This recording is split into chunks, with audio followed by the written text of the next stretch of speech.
Samantala, naglabas na ng rekomendasyon ang National Bureau of Investigation o NBI na dapat ipagharap ng kasong kriminal si Vice President Sara Duterte kaugnay ng kontrobersyal nitong death threat sa First Family kasama si House Speaker Martin Romualdez. Ang mga detalye ihahatid live ni Giselle Ricafort. Giselle.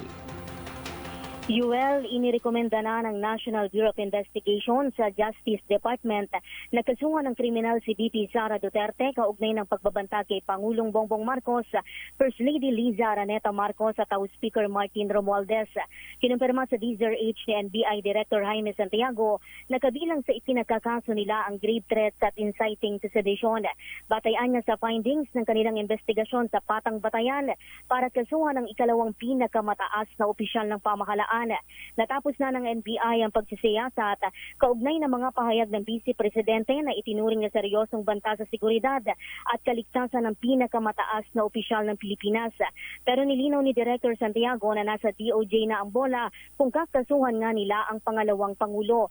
Nag-ugat ang akbang ng Bureau sa isang live social media broadcast kung saan hayagang sinabi ni VP Sara ang pagbabanta laban kina Pangulong Marcos. Nagresulta umano ito ng mga pangamba hinggil sa pambansang seguridad at katatagan ng pamahalaan. Para sa NBC TV Network News, ito si Giselle Ricafort para sa DZRH, una sa Pilipinas, una sa Pilipino. Maraming salamat, Giselle Ricafort.